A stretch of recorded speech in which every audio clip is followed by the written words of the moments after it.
Energía nuclear versus ambientalista. En este día vamos a hablarles acerca de la energía nuclear y de la posición ambientalista hacia esta. Nuestro grupo está conformado por Camilo Cortés, Giovanna Meriño, Jonathan Cepeda, Luis González, Mateus Lora y Oriana Salas. Hoy hablaré sobre lo peligrosa que es la energía nuclear y lo buena y limpia que son las energías renovables, pero principalmente me enfocaré en responder dos interrogantes. ¿Por qué la energía nuclear no es viable y por qué deberíamos usar energías renovables? En primera instancia, el ambientalismo ha ido creciendo en la medida en que ha crecido el parque industrial, especialmente a partir de la segunda mitad del siglo XX. Ha alcanzado su punto álgido desde los años 70, en pleno contexto de la crisis del petróleo, cuando se pusieron de manifiesto las contradicciones entre el modelo del desarrollo y la sustentabilidad del estilo de vida contemporáneo. Los objetivos del ambientalismo son preservar el medio ambiente, prevenir la extinción de especies animales y vegetales, combatir la destrucción del medio ambiente y crear conciencia en la población sobre la responsabilidad humana en las alteraciones del ecosistema. Pero para hablar de energías limpias, también debemos hablar de las energías más contaminantes. Como sabemos, a lo largo de la historia han ocurrido catástrofes a causa de plantas nucleares. Todos o casi todos hemos escuchado la explosión de las plantas de, primero, Chernobyl, Ucrania. Este es el accidente nuclear más grave de la historia. Sucedió el 26 de abril de 1986, cuando el equipo que operaba en la central se propuso realizar una prueba con la intención de aumentar la seguridad del reactor. Durante la prueba, en la que se simulaba un corte de suministro eléctrico, un aumento súbito de potencia en el reactor 4 de esta central nuclear produjo el sobrecalentamiento del núcleo del reactor nuclear, lo que terminó provocando la explosión del hidrógeno acumulado en su interior. Fueron arrojadas a la atmósfera unas 200 toneladas de material fisible con una radiactividad equivalente a entre 100 y 500 bombas atómicas, como la que fue lanzada sobre Hiroshima. Y segundo, el accidente de Mayak en los Montes Urales. Ocurrió en septiembre de 1957 en una planta secreta de reprocesamiento de combustible nuclear que la Unión Soviética tenía cerca de Kishtin, en los Montes Urales, a unos 2.000 kilómetros al este de Moscú. Una enorme nube radioactiva se extendió cientos de kilómetros sobre el país, afectando a unas 250.000 personas y provocando evacuaciones a gran escala. Pero nadie habla de todos los accidentes nucleares que han ocurrido. Por ejemplo, el 12 de diciembre de 1952 ocurre el primer accidente nuclear serio que tuvo lugar en la planta de Chalk River, en Ottawa, Canadá, al fundirse parcialmente el núcleo. En mayo de 1958, un incendio en esta planta produjo una fuga radiactiva. Luego, el 7 de octubre de 1957, en Liverpool, Reino Unido, se produjo una fuga radiactiva que contaminó un área de 300 kilómetros cuadrados. El 3 de enero de 1961, en Idaho Falls, hubo otro accidente. El 7 de agosto de 1979, en Irwin, Tennessee, Estados Unidos. Luego, el 8 de marzo de 1981, en Suruga, Japón. Y así hay al menos 5 accidentes más. Por esta razón, la energía nuclear es un peligro para la sociedad, porque ¿cuándo se ha visto que ocurran accidentes de este tipo en centrales de energía renovables? Por otro lado, se encuentran las consecuencias que estos accidentes han dejado. Por ejemplo, en Chernobyl forzó al gobierno de la Unión Soviética a la evacuación de unas 135.000 personas y provocó una alarma internacional al detectarse radiactividad en diversos países de Europa septentrional y central. Se cobró la vida de más de 100.000 personas en Ucrania, Rusia y Bielorrusia. En Green Space se elevan hasta 200.000. Y podemos hablar del principal problema, y es que dejan los lugares y por lo general sus alrededores completamente inhabitables por la radiación, llevando consigo parte de personas inocentes, mutaciones en animales, en plantas y en las poblaciones que estuvieron cerca de la zona. Algunos sin ni siquiera enterarse que estaban viviendo en un lugar contaminado, porque como sabemos, muchos de estos accidentes se mantuvieron en secreto por un determinado tiempo. Lastimosamente, luego de todo esto, se siguen usando muchas plantas nucleares en todo el mundo, sin pensar en el riesgo, la gran contaminación y el daño a la naturaleza que estas causan con sus residuos, el costo y el gran espacio que ocupan al construirlas. Cabe aclarar que para eso se destruyen zonas naturales y se invade el hábitat de diversas especies. Los residuos nucleares se mantienen radiactivos durante cientos de miles de años, durante los cuales hay que gestionarlos adecuadamente. No desaparecen jamás por muchos almacenamientos o planes que hagamos. Las soluciones que propone la industria nuclear actualmente son el enterramiento, el almacenamiento geológico profundo y el almacenamiento en superficie, en seco o en piscinas. Todos ellos pueden ser considerados como soluciones temporales, pues incluso el almacenamiento geológico profundo no ha conseguido demostrar que será capaz de albergar los residuos sin fugas radiactivas durante los miles de años que será necesario. Además, esta tecnología significa que los residuos no serían recuperables, de modo que las generaciones futuras no podrían utilizar las posibles técnicas que de descubrirse permitan resolver el problema de los residuos radiactivos. Uno de los materiales más utilizados en las reacciones de fisión nuclear es el uranio, cuya extracción y tratamiento supone un impacto ambiental negativo. Se estima que para conseguir 1 kilogramo de uranio es necesario remover más de 190.000 kilogramos de tierra, y sin hablar del valor para construir las centrales nucleares. Se necesitan inversores colosales, del orden de 5.000 a 6.000 millones de euros, que representan la mayor parte del coste de la electricidad producida. Como podemos ver, no son para nada convenientes. En la presentación podemos observar a la izquierda los países con más plantas nucleares en funcionamiento, encabezando la lista Estados Unidos. Y si buscamos en la lista de países más contaminantes del mundo, este es uno de los primeros. Nada de esto sucede con las energías renovables, ya que sus residuos, si así se pueden llamar en algunos casos, son completamente reutilizables. A la derecha podemos ver un gráfico de incremento anual versus capacidad, en el que notamos la gran ventaja de las energías renovables, y por último, debajo se encuentra la comparación de contaminación entre la energía nuclear y las energías hidroeléctricas, dejando ver lo convenientes que son las energías renovables. Por último, pero no menos grave, la producción de armas nucleares a partir de materiales como el plutonio o el uranio es una realidad. El desarrollo de la energía nuclear ha favorecido que los países puedan conseguir con mayor facilidad estos elementos para la fabricación de armamento nuclear. Y esto a nuestras espaldas, porque no es un secreto que hasta los accidentes los han querido esconder bajo el tapete. A estos inconvenientes que supone la energía nuclear para el medio ambiente, también hay que añadir la utilización de combustibles fósiles que emiten CO2, necesarios para transportar miles de toneladas de materiales. Creo que con todo lo anterior quedó claro por qué son mejores las energías renovables, pero si no quedó tan claro, 1. La energía renovable lucha directamente contra el cambio climático. 2. La generación de energía renovable contribuye a un aire puro y a reducir la contaminación. 3. La energía renovable mantiene intactos los recursos del planeta. 4. La energía renovable contribuye a una mejor calidad de vida y a una economía más estable.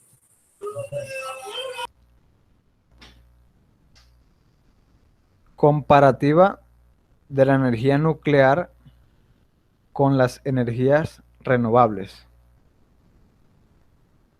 Como expuso mi compañera, la energía nuclear, por lo que afirman los ambientalistas, es mucho menos ventajosa que la energía renovable, a ser mucho más costosa, mucho menos eficiente y mucho más agresiva con el medio ambiente al ocupar más espacio en este. A continuación nos basaremos en un estudio del sistema de energía de administración del gobierno de Estados Unidos que nos brindará unos datos para hacer una comparativa más o menos de qué tan costosa, eficiente y agresiva es con el espacio la energía nuclear con respecto a las energías renovables. Empezamos por el espacio. Qué tan agresiva es con el medio ambiente la energía nuclear y las energías renovables?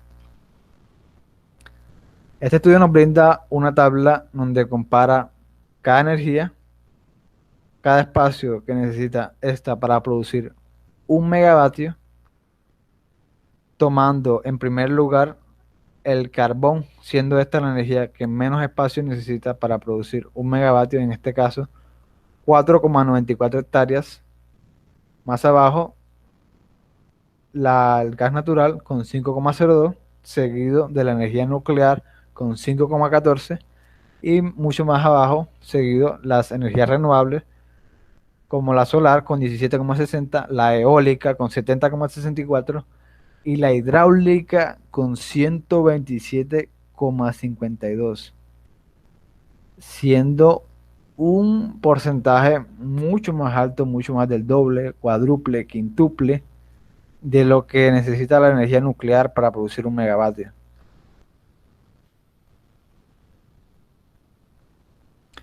Eficiencia. Este estudio también nos brinda una tabla del costo estimado de electricidad ponderado para la implementación de nuevos recursos para la siguiente generación en servicio en el año 2023, basándose en el valor del dólar por megavatio hora del año 2018. Empezando con las energías no renovables, tenemos en primer lugar al carbón con un nivel de costo estimado, incluyendo los impuestos, de 104,3 y 98,6. Perdón. Esta tabla usa un concepto que es el nivel de costo estimado, o el LSOE, abreviado en inglés, que prácticamente consiste en ser el ingreso promedio por unidad de electricidad generada en cada planta, basándose en el costo de producción, el capital necesario para poner en acción cada planta y el mantenimiento de estas, dando más o menos un valor que da una intuición de qué tanto cuesta cada energía en comparación de lo que se gasta con esta.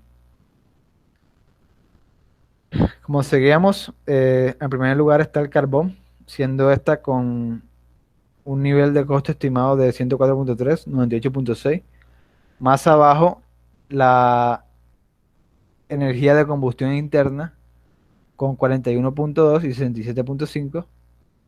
Más abajo, la energía nuclear con un nivel de costo estimado de 77,5, seguido de la geotérmica con 38,3, la biomasa con 92,2 y mucho más abajo la energía no renovable, teniendo la energía eólica en tierra con un nivel de costo estimado de 49,8, la energía eólica fuera de costa con un nivel de costo estimado de 117,5, la energía solar en tierra con un nivel de costo estimado de 45,7, la energía solar fuera de costa con un nivel de costo estimado de 121,2 y la hidroeléctrica con un nivel de costo estimado de 39,1, siendo esta una de las que menos nivel de costo estimado tiene después de la geotérmica.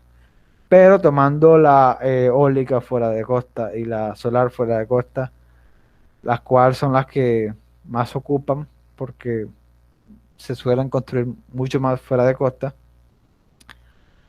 tienen considerablemente un nivel de costo estimado mucho mayor que la energía nuclear, dando una idea muy clara que son mucho menos ineficientes a comparación de la energía nuclear, excluyendo la hidroeléctrica en este caso.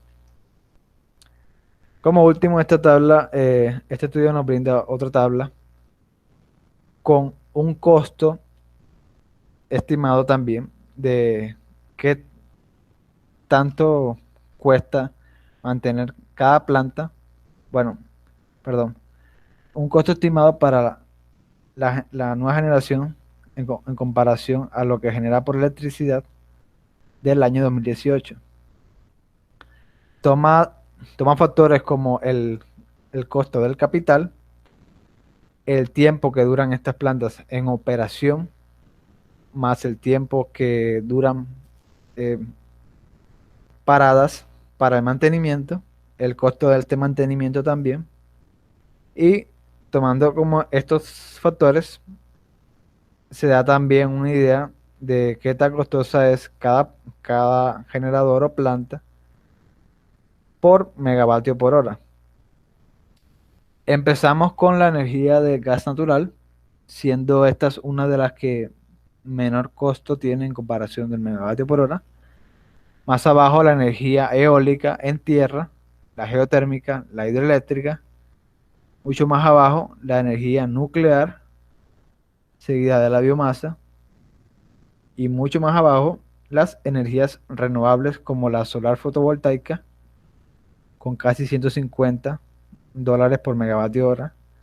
La energía eólica fuera de costa, la energía solar térmica con aproximadamente $260 por megavatio hora, siendo estas mucho más costosas en este caso que la energía nuclear, exceptuando la solar fotovoltaica que no tiene un porcentaje tan significativo como la tiene la eólica fuera de costa y la solar térmica. Bueno, concluyendo, a través de estas tres tablas podemos analizar y concluir que la energía nuclear no es la más barata, la menos eficiente, la más eficiente, ni la más agresiva con el medio ambiente, pero sí lo es con respecto a las energías renovables. En el caso de del espacio que ocupa, le saca una ventaja, una diferencia muy grande a todas las tres energías, la solar, la eólica y la hidroeléctrica.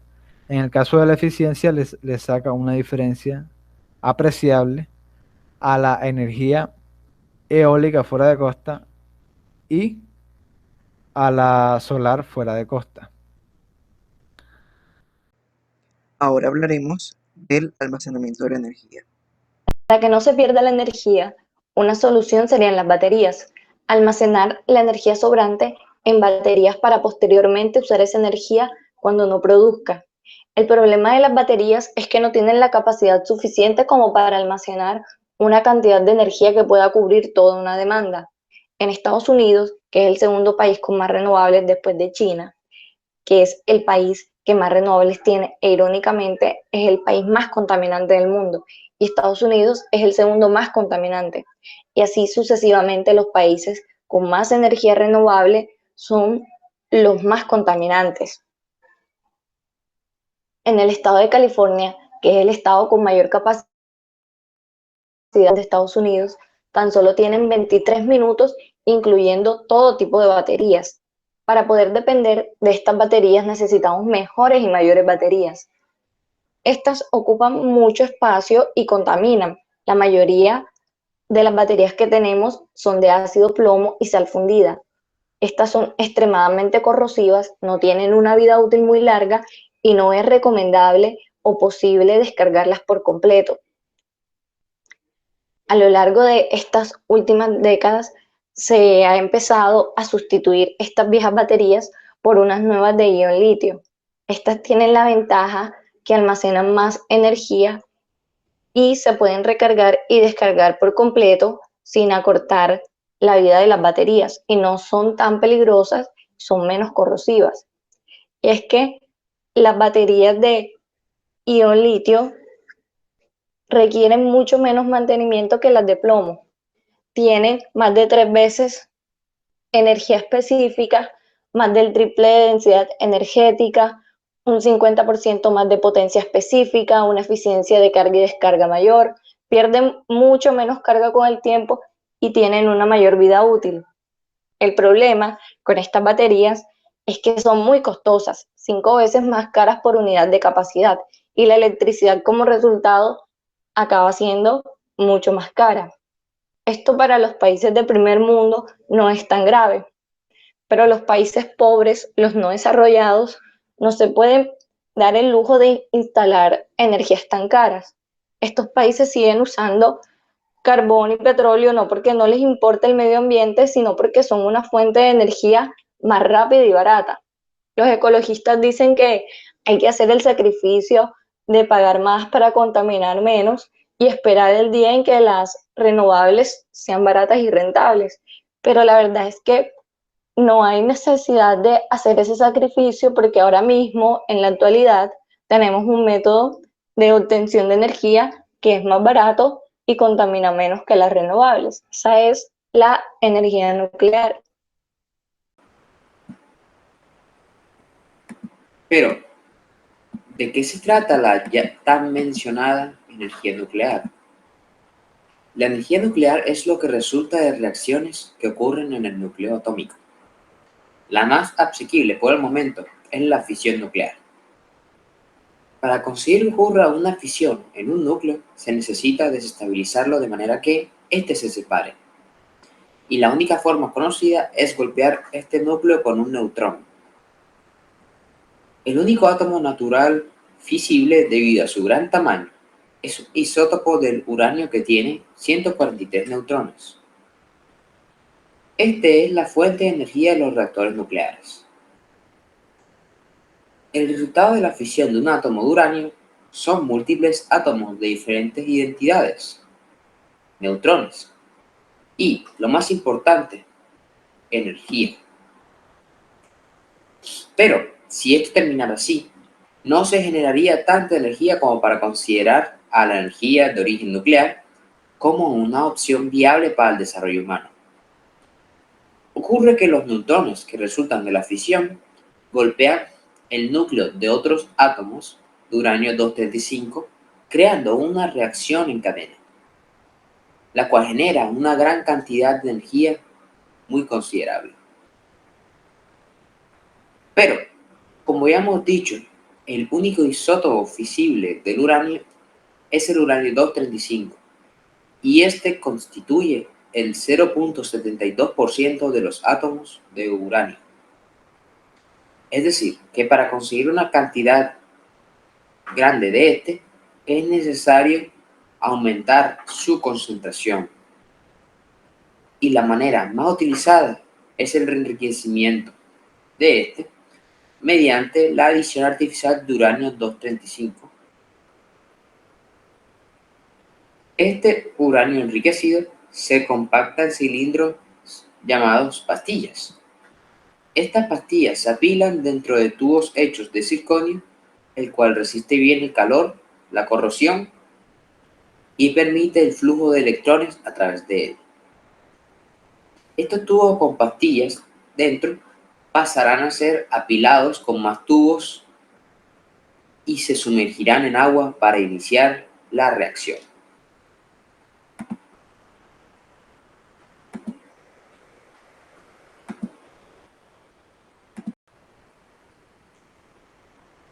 Ya dentro del reactor, el uranio 235 empezará a fisionar, liberando neutrones que colisionarán con más uranio 235 y así sucesivamente, creando una reacción en cadena. Esta reacción va a empezar a calentar el agua donde se sumergieron hasta una temperatura en la cual, si no hubiera un presurizador instalado, el agua ebulliría muy fácilmente. Esta agua caliente va a entrar en contacto con un radiador, el cual calentará el agua del punto D hasta evaporarla.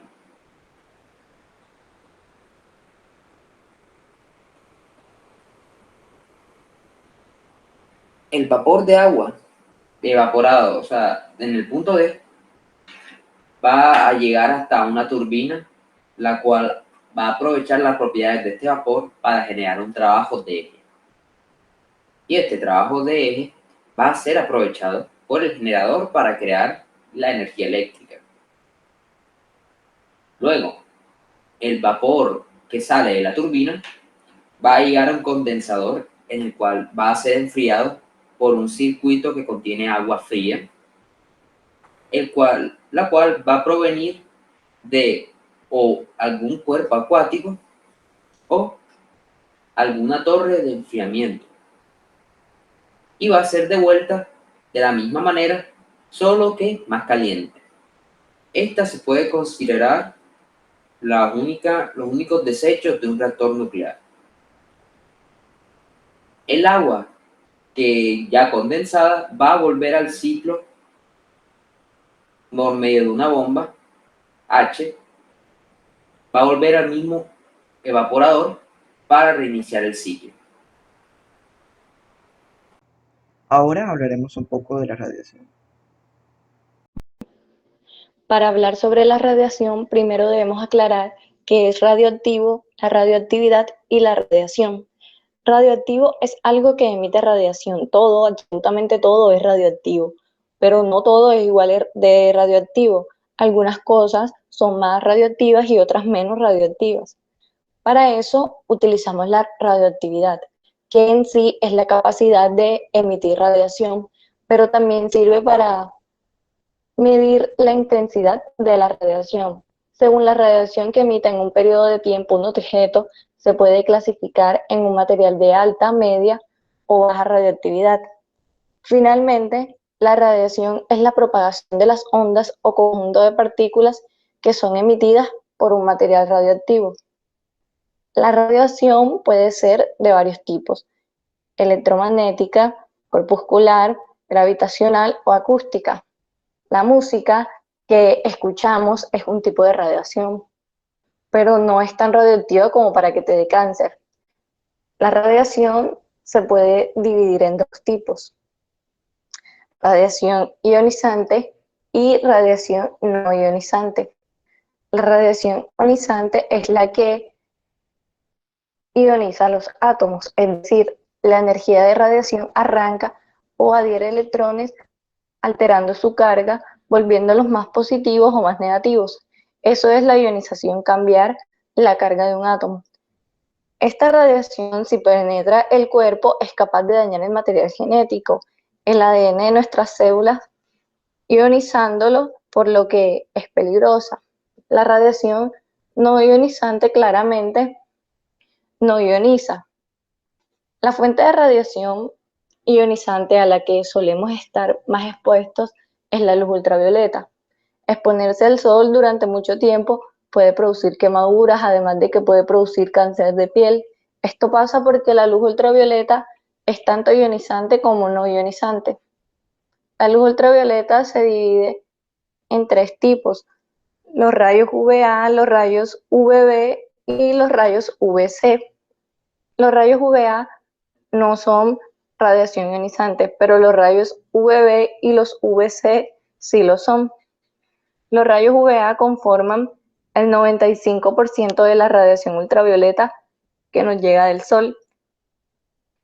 Esta radiación no es ionizante, pero produce quemaduras al cabo de un tiempo de exposición.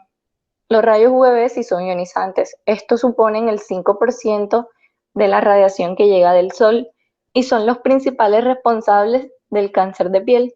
Es decir, que salir a la calle sin ropa en el verano es más probable a que te dé cáncer que vivir dentro de una central nuclear. Y los rayos UVC son detenidos en su totalidad por la capa de ozono.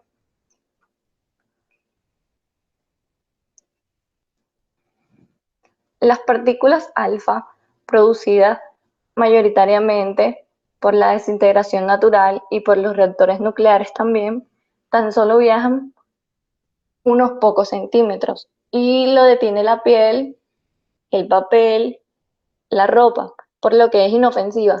Pero si el material radioactivo entra al cuerpo a través de heridas, ingesta o inhalación, dependiendo de cuál sea la dosis, puede provocar una intoxicación radioactiva.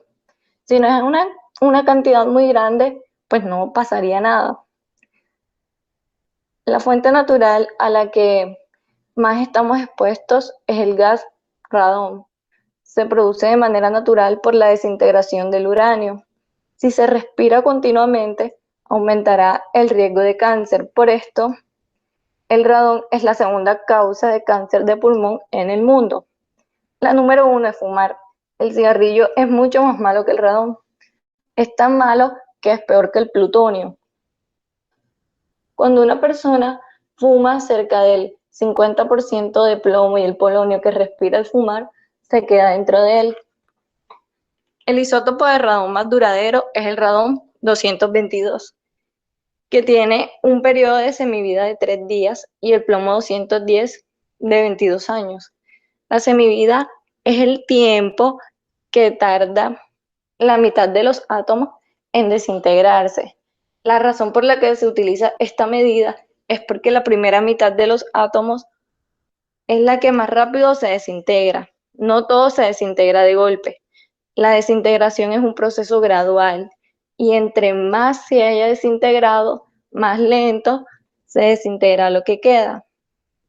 El plomo 206 se queda siempre en los pulmones y es bastante tóxico. Bueno, pasemos a la partícula beta, producida también por la desintegración natural y en menor medida por los residuos nucleares. Esta radiación es detenida por el aire y es capaz de atravesar unos milímetros de piel. La detiene el papel aluminio, el agua, etc. Esta radiación daña el ADN, aunque menos que el alfa. Sus propiedades dañinas son más controlables. Luego están los rayos X, que son utilizados por médicos para ver fracturas en los huesos. Son también producidos por el sol. Viajan varios metros por el aire y los detienen los trajes, las láminas, etc. Son clasificados como cancerígenos. Finalmente, los rayos gamma.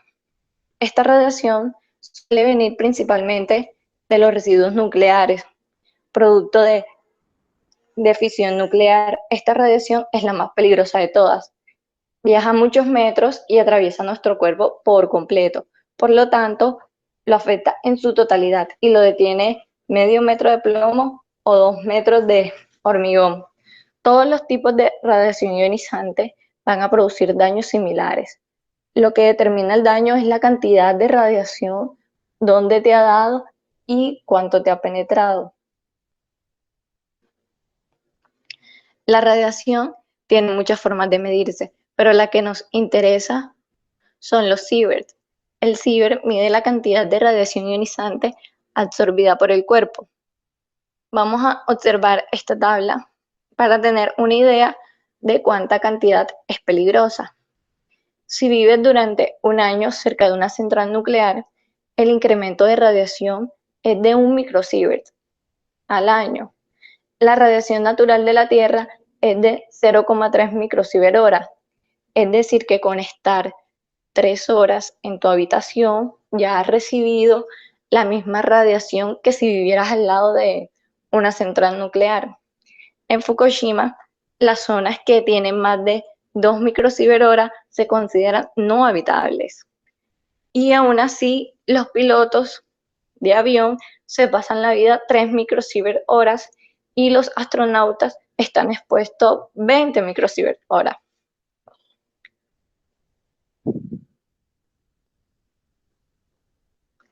También hay alimentos más radioactivos que una central nuclear.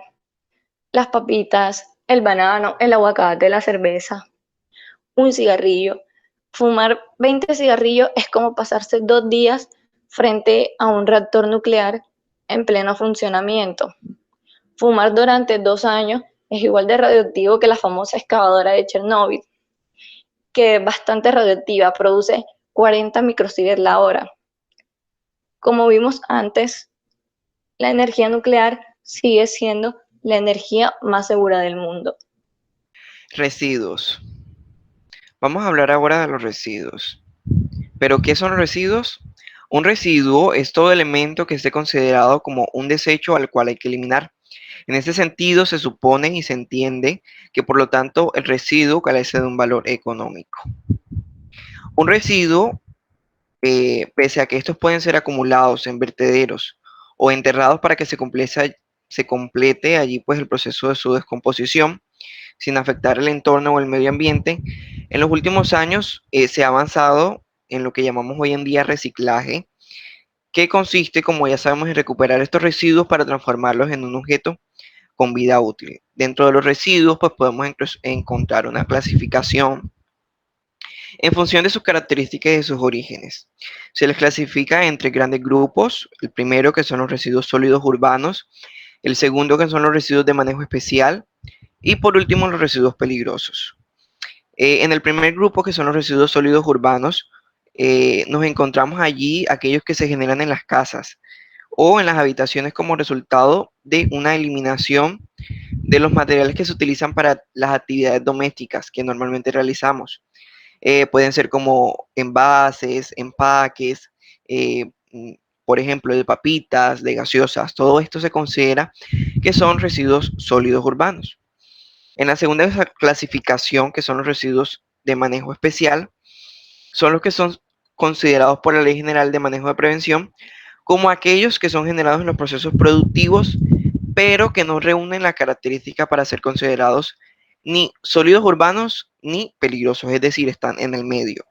No son generados en casas, pero tampoco son generados, tampoco son tóxicos o peligrosos pues, para los seres humanos. Estos residuos pues normalmente son generados como en industrias, en empresas, papelerías y estas cosas. Y por último tenemos los residuos peligrosos. Estos son los que son tóxicos pues, para los seres humanos y para el medio ambiente y que una vez finalizada su vida útil, de estos pues ponen en riesgo la vida o la salud de las personas que están a su alrededor. Entre estos residuos peligrosos podemos encontrar los que contienen o pueden ser clasificados en explosivos, en tóxicos, en inflamables, en biólogos infecciosos y pues un ejemplo de ellos puede ser como envases o recipientes que hayan sido contaminados. Ya más adelante pues vamos a ver un poco más de esto.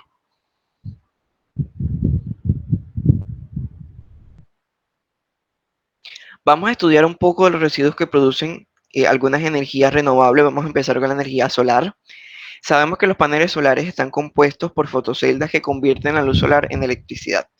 Muchos de nosotros conocemos la función de estos paneles, que es recibir pues, la luz del sol y convertirla en energía. Y se tiene una concepción de que esta energía pues, es amable con el medio ambiente. Sin embargo, cuando estos terminan su función, los paneles solares me refiero, estos son arrojados al fondo de la tierra y se convierten en desechos por su descomposición y producen residuos tóxicos.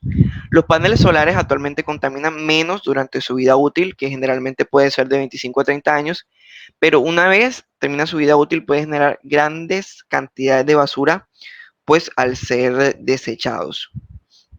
El incremento del uso de los paneles solares ha significado un impulso importante en la generación de las energías alternativas, pues como sabemos es diferente a lo que estamos acostumbrados, que producción de energías por carbón y otras fuentes. Pues ya que esta se tiene la idea de que combate el calentamiento global y en una cierta forma sí es así. Son una pieza tecnológica de gran relevancia que se convierte en un gran desperdicio, pues cuando termina su vida útil. Tenemos algunas cifras por parte de la ONU que dice que para el 2050 los proyectos generadores de energía renovable generarán aproximadamente 78 millones de toneladas métricas de basura electrónica. Y se dice que en un estudio reciente, publicado por la revista científica Nature Energy, los analistas de este laboratorio nacional dijeron que se espera que aproximadamente 8 millones de toneladas de paneles solares fotovoltaicos lleguen a los vertederos de todo el mundo a finales de esta década. por lo que se cree que se aumentará pues en una gran cantidad los desechos producidos por esta energía. Pero ¿son realmente riesgosos los paneles solares a ser desechados? Y es que realmente, debido a los elementos tóxicos que contienen los paneles solares, como el cadmio, el plomo y el antimonio, el reciclaje de estos paneles solares presenta un gran desafío, el cual radica en el hecho de que aunque el 90% de un panel es vidrio, no puede ser simplemente reciclado como cualquier otro vidrio debido a sus impurezas y debido a los químicos que en ella contiene. Entonces es muy importante destacar que aunque aparentemente la energía solar contribuye al mejoramiento o no afecta al medio ambiente, una vez termina su vida útil, un panel solar se convierte en un desecho tóxico que es peligroso hasta para los seres humanos. Y esto es algo que muy pocos saben. Seguimos con los residuos de la energía eólica. Sabemos que las turbinas eólicas y su capacidad de generación de energía eléctrica han sido identificadas como un aprovechamiento de la naturaleza y a la vez un cuidado del medio ambiente. Sin embargo, el modo en que una parte de estos gigantes, se refiere a las estructuras eólicas, concluyen su vida útil se ha convertido en un problema que hasta ahora pues no tiene solución. Cuando llega al final de la vida útil, las palas o las hélices de los generadores eólicos se acumulan en vertederos de residuos sólidos, mientras que las empresas que sacaron provecho de estos edificios, de estas construcciones de paneles de turbinas eólicas, aún siguen buscando la forma de cómo solucionar el problema con las hélices una vez estas pierden su funcionamiento. Tenemos también algunas métricas, algunas encuestas acerca de la energía eólica, y es que se dice que en todas partes del mundo decenas de miles de estas palas están en decadencia y son retiradas de sus torres de acero para ser conducidas a un vertedero. Según pronósticos, tan solo en Estados Unidos se desmontarán alrededor de 8.000 de estas piezas en los próximos años. Y se dice que la Universidad de Cambridge estima que las palas de las turbinas eólicas generarán 43 millones de toneladas de residuos para el 2050, para el mismo año que mencionamos acerca de la energía solar. La diferencia fue que en la energía solar encontramos 78 millones, acá encontramos un poco más bajo, que son 43 millones de toneladas de residuos. Pero ¿qué sucede con los residuos pues, de la energía eólica? Una vez pues estas turbinas, estas palas dejan su funcionamiento, se acumulan en los vertederos sólidos que ya hemos mencionado y se vuelve difícil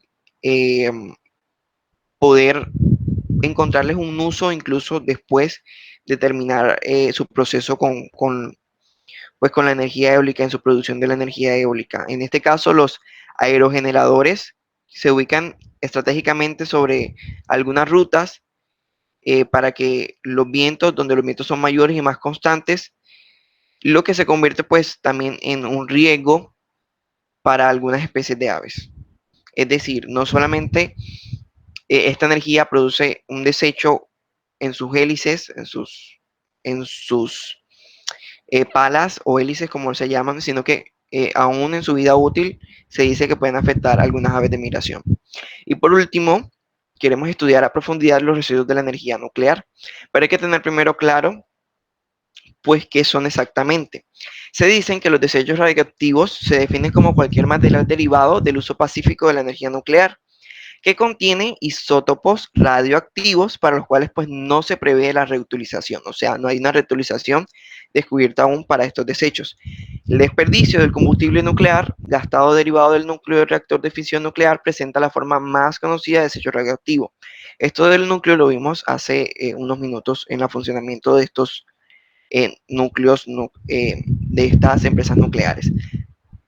Entonces se define como uno de los desechos más difíciles de manejar debido a su larga permanencia en el medio ambiente, pero cabe destacar que no solamente la energía nuclear produce estos desechos, sino que también otras actividades humanas conducen a la producción de estos tipos de residuos. Por ejemplo, las aplicaciones médicas, algunas investigaciones y algunas industrias.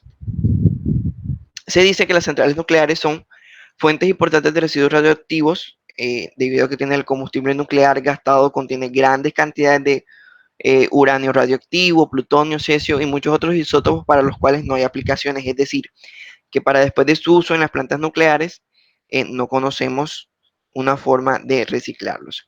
Sin embargo, las centrales nucleares no son las únicas instalaciones que generan estos residuos, como ya lo mencionamos. La medicina nuclear, la radioterapia, la branquiterapia utilizadas pues en algunos hospitales generan una amplia gama pues, de estos residuos radioactivos, pero la diferencia es que estos son un poco más ligeros. Tenemos también numerosas industrias, como la industria petrolera y ciertos centros de investigación también producen residuos radiactivos ligeros. Y en el desarrollo de armas nucleares, además del combustible nuclear reutilizable, se libera material radioactivo que no puede ser después utilizado pues para nada. Los desechos pueden ser de naturaleza muy diferentes, pueden ser sustancias sólidas, por ejemplo, barras de combustible gastados, filtros, herramientas, tierra e incluso ropa contaminada, pero también líquidos como agua de enfriamiento o solventes que contienen pues sustancias radioactivas. Es importante destacar que existe una clasificación dentro de los residuos nucleares.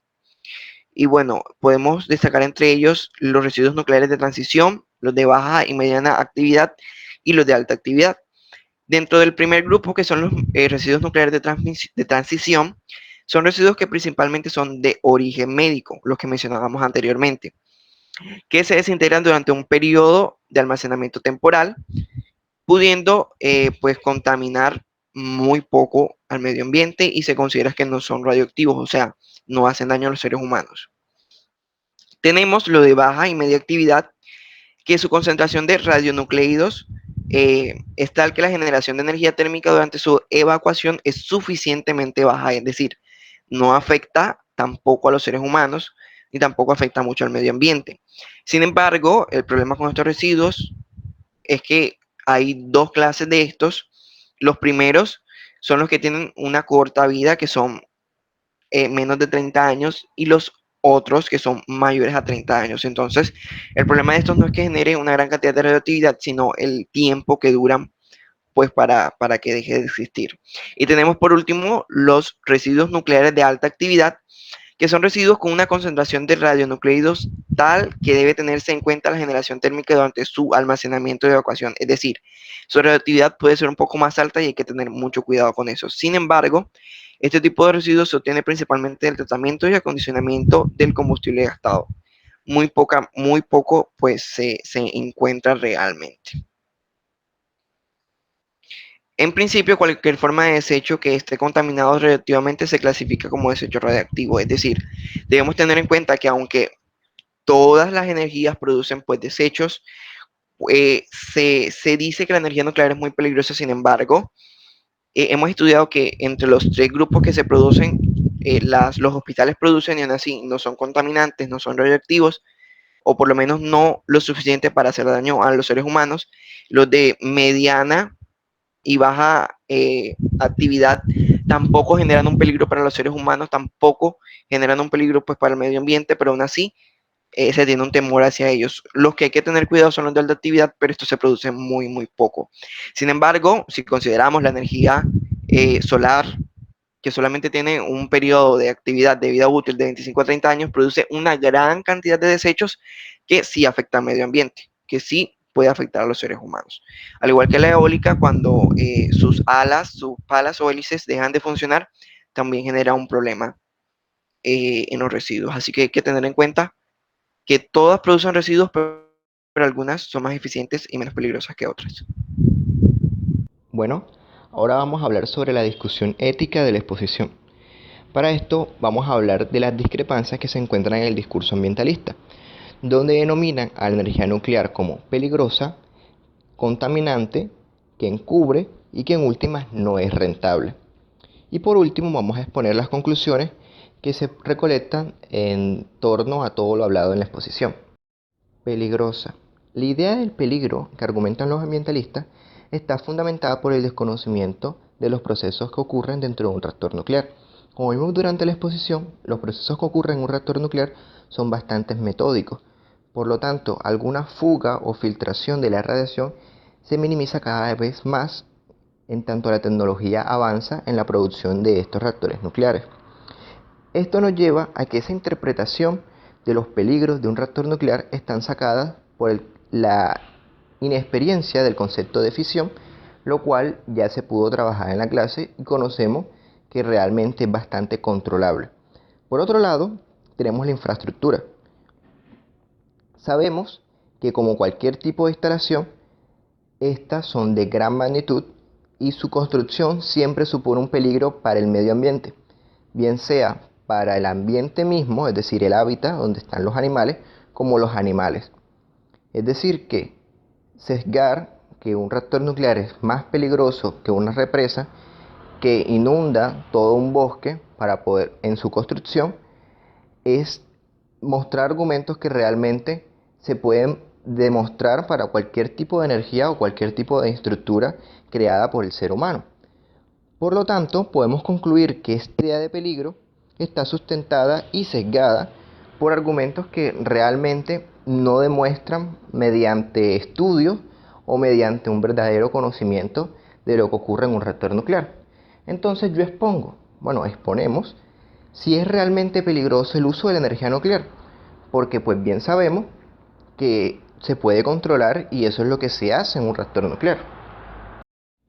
Ahora, contamina. Realmente este concepto, trabajado por los ambientalistas y que es su real preocupación, no está fundamentada, como podemos ver durante la exposición, por un conocimiento de los procesos que ocurren en un reactor nuclear. Sus residuos, que es lo que realmente ellos peligran, realmente nunca tocan el medio ambiente, nunca tocan su entorno. Como bien pueden ser los materiales que se encuentran dentro del reactor, los residuos que ya no son útiles, estos son sepultados bajo tierra, bajo bloques inmensos de plomo, lo cual evita su esparción de radioactividad al medio ambiente. Y además el agua que se utiliza para la refrigeración del reactor, como se puede exponer, nunca toca el ciclo de agua que utiliza el reactor. Por lo tanto, esta radiación que ellos sugieren destruye el medio ambiente, realmente está fundamentada en el desconocimiento mismo de los residuos que un reactor produce. Por otro lado, tenemos que tener en cuenta que los residuos de los reactores nucleares son alterados sobre las capas de material que evita que se filtre. Es decir, la estructura del mismo reactor evita que la radiación que se expone al medio ambiente es realmente mínima con respecto a la radiación que se encuentra dentro de la misma ciudad. La única contaminación radiactiva que podríamos notar como contraargumento a lo que los ambientalistas demuestran es que en un hospital, por ejemplo, sabemos que utilizan máquinas que utilizan rayos X para poder examinar mejor los cuerpos. Bien sabemos en las tomografías o en las mismas radiografías utilizan este tipo de energías radioactivas para tomar nota de esto. Y realmente, si nos ponemos a pensar, estamos expuestos voluntariamente a un tipo de energía durante esos casos y no le vemos ningún tipo de problema. Y es mucho más potente su dosis con respecto a la que se puede afrontar con un reactor nuclear. Ahora, el concepto de que encubren. ¿Que encubren qué cosa? La producción de bombas. Bueno, esta idea de que los reactores nucleares encubren bombas realmente es una idea que aterra independientemente si perteneces o no a este grupo, pues bien sabemos los alcances que pueden llegar a tener este tipo de bombas. Sin embargo, el combustible que utilizan los reactores nucleares es muy distinto al que se utiliza para la producción de bombas nucleares. Por lo tanto, la idea de que un reactor nuclear se puede utilizar para generar o producir el material para bombas nucleares es bastante errada. Por otro lado, es bien sabido que una falla o un error humano dentro de un reactor nuclear puede convertir al reactor nuclear mismo una bomba y puede ocurrir un incidente como el bien sabido en Chernobyl. Sin embargo, desde la época en la que sucedió el suceso de Chernobyl hasta hoy día, las tecnologías han mejorado y por lo tanto, este incidente que sucedió hace años es muy poco probable que suceda actualmente y mucho más con los protocolos que se tienen dentro de un reactor nuclear para minimizar lo máximo posible este tipo de falla. Por lo tanto, podemos llegar a que esta idea o estas ideas en general se utilizan para infundir miedo, que es lo que realmente motiva este tipo de campañas en contra de la energía nuclear. El miedo del desconocimiento y del potencial peligro que expone al medio ambiente si llegara a ocurrir el suceso de una explosión dentro del reactor nuclear, o el mismo hecho de tratar de pensar que se utiliza para la producción de este tipo de armas tan peligrosas. El último tema que exponen los ambientalistas en contra de la energía nuclear es que esta no es rentable. Si bien es sabido que la energía nuclear utiliza un combustible para poder producirla, a diferencia de las energías renovables, que simplemente toman aquello que el ambiente nos brinda casi limitadamente, es que estas energías renovables no dan abasto a las necesidades energéticas que necesitan las ciudades.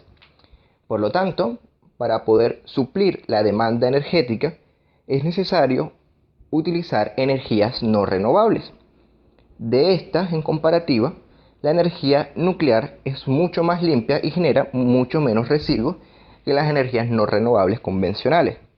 E incluso puede llegar a competir con energías renovables en términos de residuos. Ahora vamos a hablar de las conclusiones de este tema. Si bien es sabido que la postura ambientalista es necesaria para ciertos temas, en este concluyente de la energía nuclear, aquellos que fundamentan su accionar ambientalista por los motivos presentados en esta exposición, básicamente están apoyando un movimiento impulsado por otras motivaciones y no sobre la razón. Pues bien, se mostraron suficientes argumentos lógicos durante todo el transcurso de esta presentación para evidenciar que un reactor nuclear realmente puede ser incluso mejor que el uso de las energías renovables que estos grupos apoyan. Por lo tanto, se necesita hacer un equilibrio entre el uso de las energías renovables y las energías no renovables para poder suplir las necesidades energéticas que necesita la sociedad. Si bien el uso de energías renovables es mucho mejor a largo plazo, pues se utilizan recursos casi limitados que nos brindan el medio ambiente, actualmente no se tienen las herramientas con las cuales se puede extraer la energía suficiente que necesita toda la sociedad actual. Por lo tanto, dadas las condiciones en las que se encuentra la humanidad actualmente, es mucho mejor utilizar las energías nucleares en contramedida para poder seguir progresando. Por lo tanto, es evidente que estos individuos que siguen en contra del uso de las energías nucleares, pese a los argumentos mostrados en esta presentación, realmente están motivados por otro tipo de influencias. Bien pueden ser influencias fundamentadas por el grupo en el que pertenecen. Es decir, el círculo ambientalista puede estar generando estas ideas dentro de sus miembros para poder así hacer frente a un tema que realmente ellos mismos pueden llegar a desconocer. Y pues si bien muchos de sus miembros puedan conocer alguna de estas verdades expuestas, la presión de grupo no les deja ir en contra de lo que el mismo grupo les sugiere. Esto puede ser un poco alarmante, pues logramos ver que hay una conducta la cual es guiada más que todo por las masas y no por la razón, y se puede utilizar como instrumento para guiar o para obtener otros fines, bien pueden ser políticos, bien pueden ser sociales, pero realmente no están fundamentadas por la razón. Y es aquí realmente un problema ético, porque si yo apoyo un grupo, pese a saber que no tienen la razón, ¿estoy realmente laborando o estoy apoyando realmente lo correcto? Y es aquí donde realmente empieza el debate. Y es que, ¿quiénes hacen lo correcto? ¿Aquellos que apoyan o aquellos que no apoyan el uso de las energías renovables? O bueno, desde el punto de vista ambientalista, ¿quiénes hacen lo correcto? ¿Los que son o los que no son ambientalistas? Porque bien sabemos que estos grupos, al no pertenecer o al saber que un individuo no pertenece a estas ideas, pueden tratarlo de una persona malvada o que realmente no le importa el medio ambiente, pese a tener lógica en sus argumentos y estar en acuerdo y en desacuerdo con algunos puntos que estos grupos exponen, como bien puede ser la implementación de la energía nuclear como recurso para suplir las necesidades energéticas que necesita la sociedad actualmente. Por lo tanto, ¿quiénes hacen el mal en este caso? Aquellos que apoyan estos grupos ambientalistas, bien sabiendo los argumentos que estos grupos exponen, o no apoyarlos, pero tener unos argumentos sólidos sobre lo que realmente se está haciendo en el medio ambiente. Pues bien sabemos que nadie quiere hacer un mal a nadie, o por lo menos la gran mayoría siempre trabajamos para hacer un mejor futuro. Y esa es la premisa que les dejamos a todos ustedes al final del video. Si todos apoyamos a un mejor futuro, ¿por qué aún así hay diferencias en torno a ciertos temas? ¿Qué hay más allá de eso?